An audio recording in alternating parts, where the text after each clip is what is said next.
Hello, my name's Steve Barrett. I'm the Editor-in-Chief of PR Week. I'm delighted to be here today with Monty Hagler, who is the founder and CEO of RLF, a PR firm based in North Carolina. Monty, welcome. Good to have you here to talk to you. Good to be here. Now, we talk to a lot of different types of agencies, everyone from, the Webbers and the Edelmans down to smaller shops such as yourselves. Tell us a little bit about that. You spun out of an ad agency called Trone 2 years ago, I think. A couple of years ago, yes. Yeah, and you've sort of built yourself up into a $1.7 million agency. Tell me about the challenges of doing that and the business environment as far as you're concerned. What are the issues you're facing on a day-to-day basis? Sure. Well, we've actually seen every quarter in 2011 get better from a business standpoint, and our fourth quarter is probably going to be as good as our best quarters in 2007, which is a remarkable feeling. So we think that 2012 is going to be a very good year.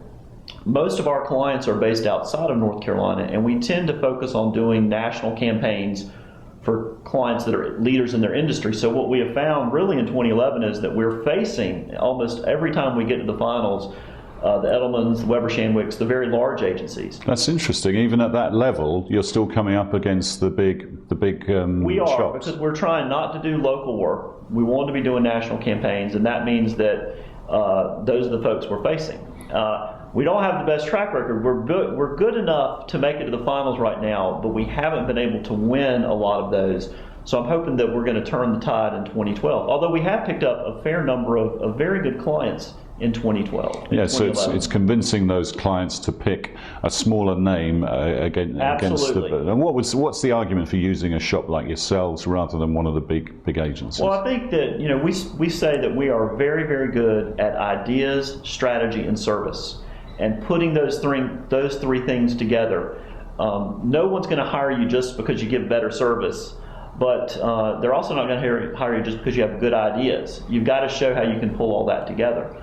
I think that we've also found our partnership in the WorldCom network, which is the largest network or partnership of independent agencies, has given us a lot more heft. We can say, oh, well, we can extend that into Japan or Russia.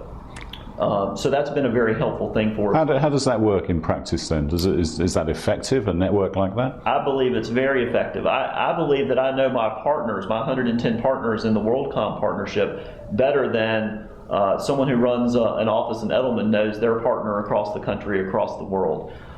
We get together twice a year, and I've already found, we've only been in the partnership for about 18 months, and we have already found it's been a differentiator for us. And we've called on agencies in several countries now to help us with projects. And you were saying that you'd had a great year, actually, despite the fact that obviously there's a tough economy out there. Unemployment's high, but you've increased quarter on quarter. Yes, we have increased revenues every quarter, and I believe as we head into 2012, that 2012 is going to be a banner year for us, particularly since we've gotten a lot of our internal things from the spin out and the buyout behind us now. We can focus on really competing for the work that we want to do.